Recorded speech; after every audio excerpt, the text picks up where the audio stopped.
Hey, and welcome back to the Talos Principle. Last time we finished the first area in the new Sand Temple, and today I wanna continue. And obviously, we got a new toy here that I wanna check out. Wait, the toy is over here. We are getting a fan! Like a real fan, a huge metal fan, hopefully. In any case, I'm gonna have to switch some settings here. Like sometimes, I don't know what it is, but my mouse really likes changing speed profiles whenever I start a game, and I don't know why, and sometimes I don't notice before I start the recording. Anyway, this is definitely incorrect what I'm doing here. Can I? No. Okay, I might have to reset here. I'm gonna need to work with you guys here. This doesn't work. Wait. Because you are not right, but if I... this is going to be like quite a puzzle again, as always. Like, you actually rotated the wrong way around, which is why I'm kind of bothered by it. Oh, wait. You're actually the right piece. I need you instead of the other one to make the thing that I'm trying to do here all the time. If I combine you like this, then you're still not correct, actually. Because, like, I can obviously put you like this, but this doesn't actually fully fit yet. How can I keep 4 together like that? Like, if I put this somewhere, then I need to put this one here. And this one still won't work, huh? I'm gonna have to experiment a little bit. I can definitely put you here. And you here, but then you're still flipped the wrong way. Can I flip you completely the other way? So I need you around here, you here, you here. Okay, figure it out. I just had to rotate everything. I have unlocked the fan! Ooh. How lovely. I'm sorry that I'm moving my camera like this. I need to fix my profile. I don't know. Like, seriously, Logitech, why are you constantly switching my settings? It is so weird. Anyway, we have a fan apparently that we are going to need in one of the new areas. Probably the second one already, right? There's some fan puzzles. Okay. I feel like area 2 is a decent spot to go to now. I just want to do everything in order anyway, so it's probably the perfect moment to start with area 2. You have solved many of the mysteries of this land. The road before you is still long and many gates remain closed. But take comfort in your accomplishment and in your creator's pride. Yeah, pride and stuff. I don't know if you are actually my creator, let's be honest. But look at the moon. It is weirdly not round. Look at that straight over there. Something's off here, Anyway, there seems to be a memory of an hourglass. I keep having these dreams. Great empty cities. Silent roads stretching for miles. The earth from space, all dark. Not a single light to guide me home. But if someone really came from another world, what would the earth look like to them? A wilderness? A wasteland? I don't think so. Even after thousands of years, they'd see a world shaped by our hand in every aspect of its being. They'd see the cities and the roads, the bridges, the harbors, and they would say, here lived a race of giants. These dreams, they scare me, but they also remind me that we built all of this. That's actually an interesting thought, right? Like, if somebody came to this earth, obviously, like, if we are still here, then this is probably a reasonable assumption, because we are definitely building oversized for like what we actually need a lot of the time. I mean, like, look at every single skyscraper out there, and also like some old monuments that have survived, like the Great Pyramids, right? Since we are already here, they will probably be quite visible for quite some time still, while skyscrapers probably won't. Oh look, there's a purple piece. Can I reach that easily? Seems like this is probably connected to some sort of puzzle to reaching that one. Unless I can just jump up here. No. Kind of interesting in that sense. But actually, most stuff that we are building these days won't actually survive for that long. Like, most stuff has like a maintenance circle of like just a few dozen years. which is kind of interesting.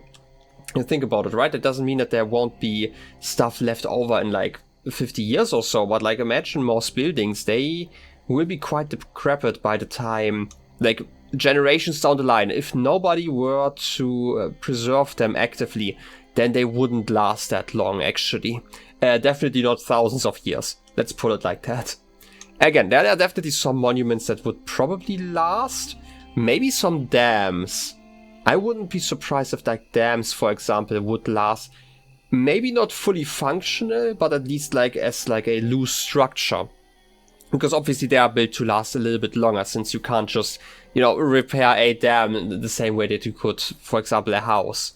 But still, that doesn't mean a lot otherwise. Anyway, let's go to reading. This is just a regular session. Oh, that's fine. We have the Science Magic, the Weight Loss 7 to 22, okay. And Arcady Journal 81. I feel like we are missing a lot of them. Anyway, Science Magic.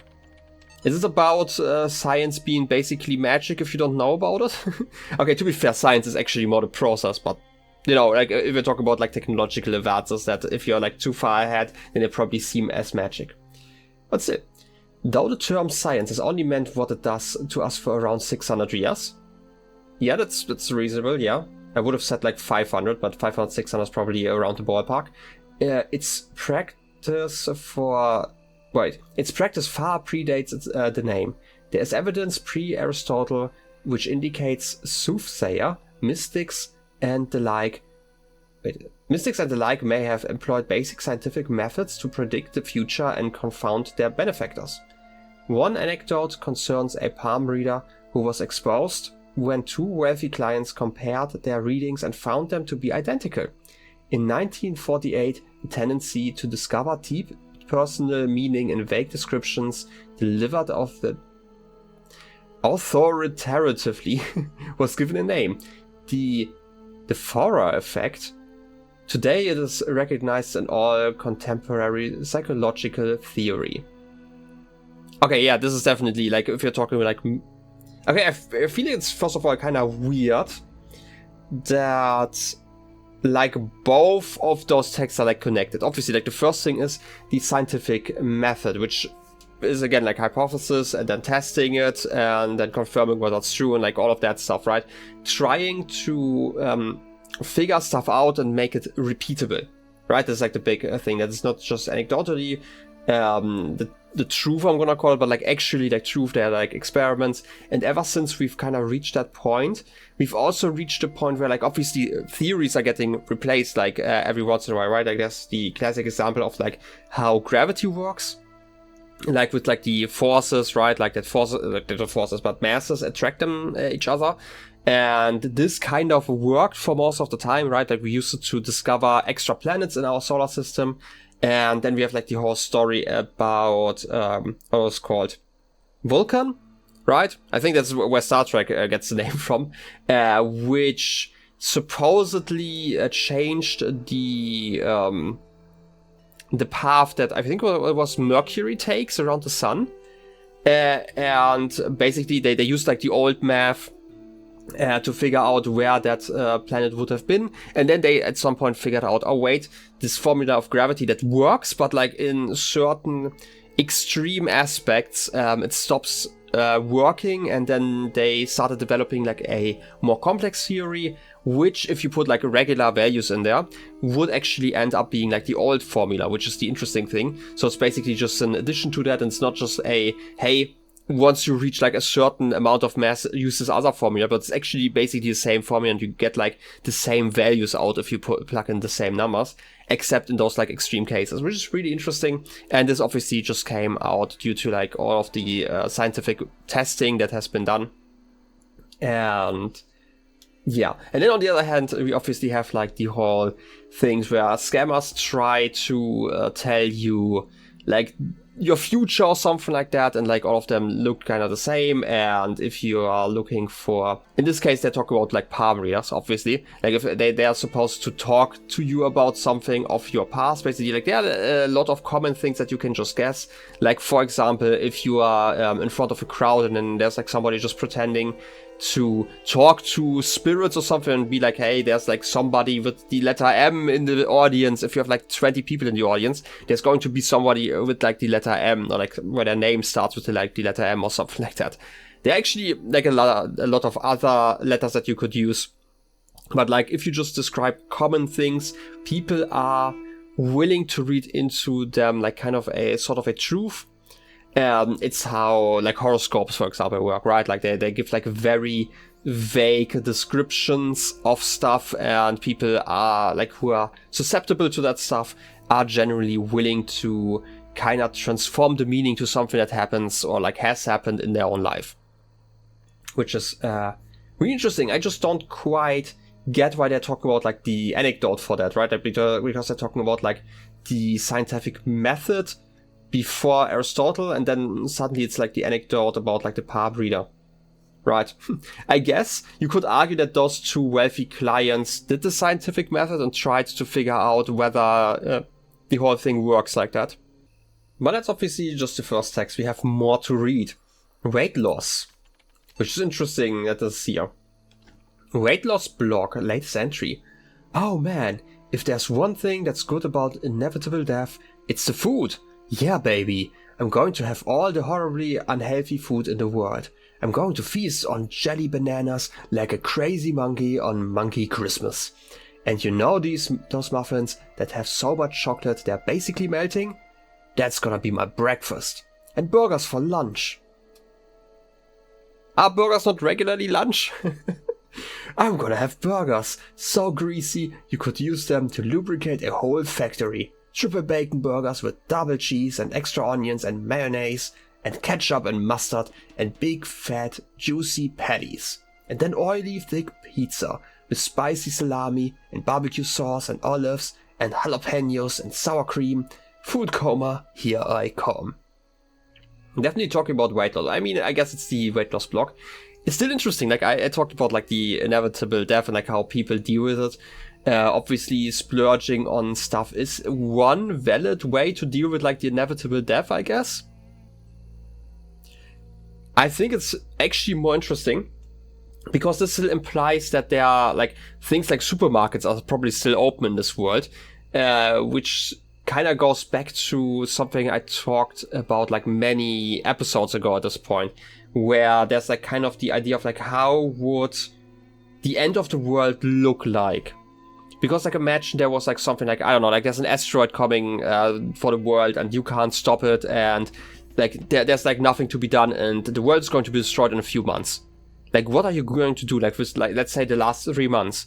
I feel like many people would probably, like don't get me wrong, there are probably enough people who would go for like some sort of like bucket list. But there are like still a lot of people who would still try to live their last few lives in relative normalcy.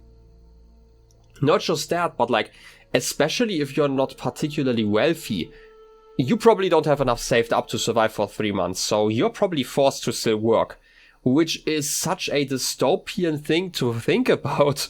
But then again, it's probably good that they're still working, but like imagine people at the power plant would just suddenly stop working because that happens. Then that means that like for the next 3 months there's just no power in wherever you're living.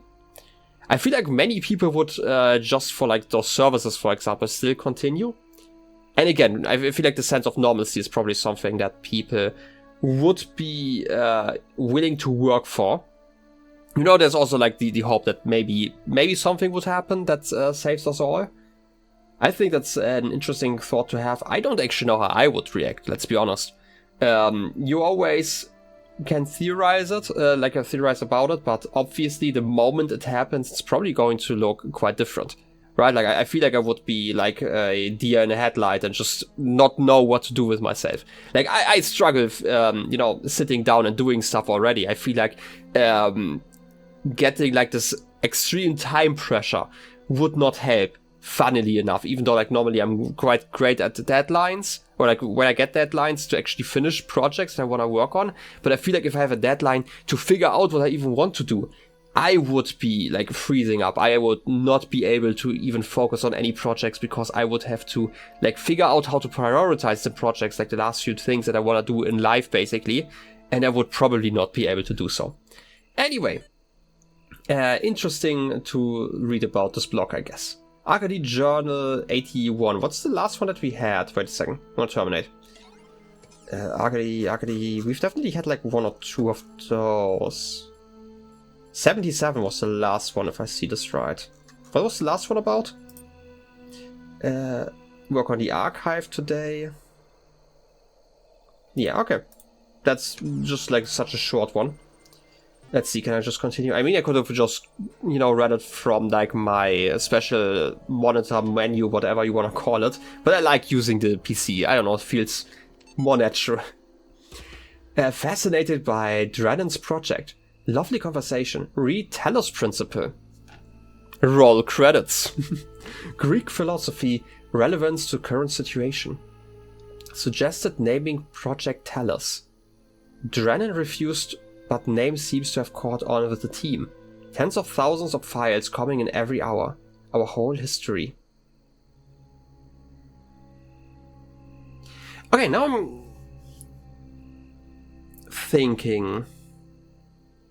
Okay, we do know that there was like an extinction level event. I still don't really. Right, we have like the life extension project here that was worked on, where my theory was like, okay, maybe we are uploading ourselves into the system, and for some reason we don't keep our memory, and like something didn't really work.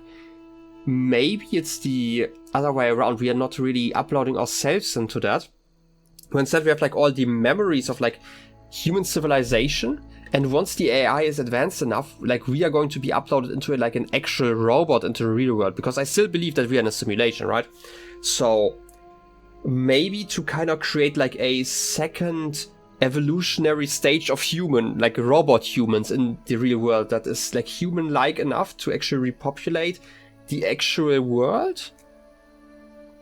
Because we do know that there was like an extinction level event, right? Like so. And we apparently don't have knowledge about like our previous life. We only get like these texts here.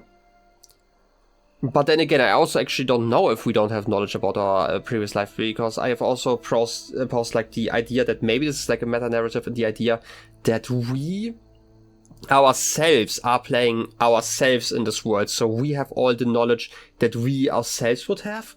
Which obviously would make more sense, because currently, like whenever I'm reading a text and talking about it and yapping for hours about like random topics that I just kind of remember because I get like these impulses here on the text basically.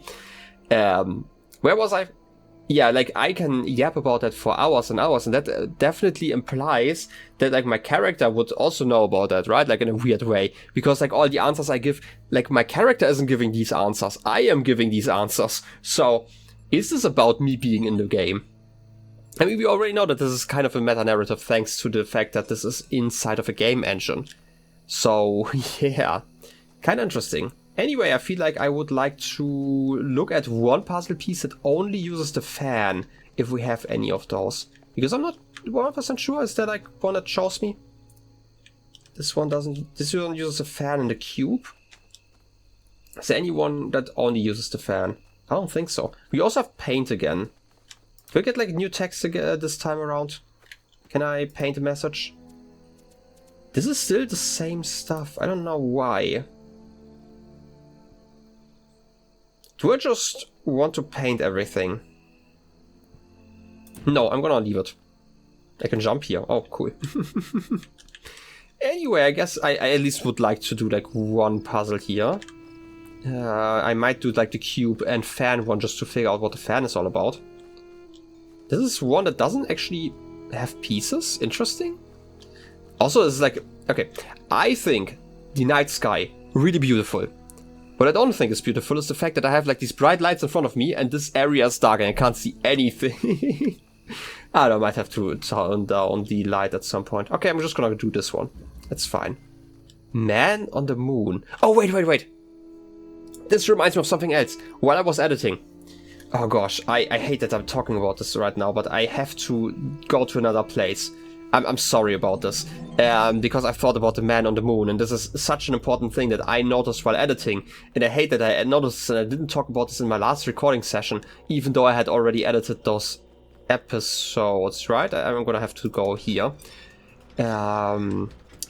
Yeah, I mean, we are already, right, like, we've already read stuff. I guess next episode is going to be the one where I am actually solving puzzles. But there is one important bit that I have noticed whilst editing. And this is such a silly thing.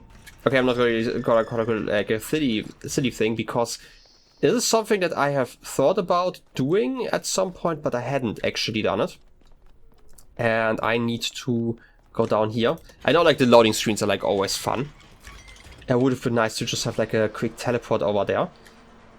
But as I noticed something in area 3, I wanna say it is. Open up. Open up, please. I need to go to my people. This is really important because it's something I am very curious about. So, last time we were here, I noticed, like, all of these. Wow, that was like kind of a lag spike also. Okay, it's probably just a turret over there. We still have, like, this puzzle here, and I was looking at this thing, and this is broken. And then I looked at the backside, and this is the number 1969, like the year. And I thought, wow, this is such a weird year to note that. And I was like, okay, there's, like, one important thing, obviously, it's the moon landing, but I just couldn't put it into perspective here. Until I edited the episode, because I noticed something. If you look at that stuff, and then you get, like, your phone out, right? And obviously in our modern age, we have, like, a lot of tools. If I can please open that stuff. And I open a QR code reader, for example, and I scan. Yes, you are allowed to actually scan stuff today. Scan this. This actually gets translated. Not only does it get translated, like, we can actually read what's in there, but there are actually two things about that. First of all, right, this is just a message, but part of that message is actually broken, and it's encoded in ASCII. And the message is, the eagle has landed, then you have some ASCII, now is the time of tranquility, and I shall rest and observe the earth. Okay, I feel like this is an actual quote. That's, like, really important, related to the moon landing. Why am I saying moon landing? Because we're talking about tranquility, right? Like, Sea of Tranquility, where... What was it? That was the place where the first rocket landed, right? But I obviously also translated it in my notes. And the interesting thing is, like, the translated ASCII actually writes 196/07/20. And then 18 past 8. Which is so weird. I feel like there's, like, a character missing. Maybe it's my QR code reader it's broken or something like that. I just think this is really interesting. Which also means that I can read the other broken QR codes. And I'm going to quickly go through them. And I'm going to talk about them. If I have something to say about them, I feel like this is, like, a good thing to do at the end of this episode. Because I do remember, like, at least one of them. But I can probably find more if I'm really that curious. Because there was one in this area, near the broken terminal. Now I'm just curious, and, like, we're already at the end, right? Like, this is just something for me, looking at stuff that's broken. No, this is not it. It's the one at the second secret terminal here. It was definitely the one that I couldn't read myself. But it's interesting that my actually, my phone actually can read it. And this is one that I have not read yet. I'm gonna have to do that whilst editing. Probably, like, you're obviously going to get, like, text in front of you, but this says, also by Uriel 4, by the way. Same person again. There are secrets everywhere, sometimes within our very words. I glimpse them, but my eyes cannot read them. How can this be? Huh. I mean, we've definitely seen multiple secrets, but it's, it was just, like, a curiosity I needed to actually look at. There are probably other texts that I have forgotten about. Maybe I'm going to return to some of those if I remember them. Also, why are you broken? That is so weird. Huh. I'm just gonna leave you because I'm technically done here, right? I should be done. Sadly, I don't actually have, like, enough stars to do, like, the other secret area that we have.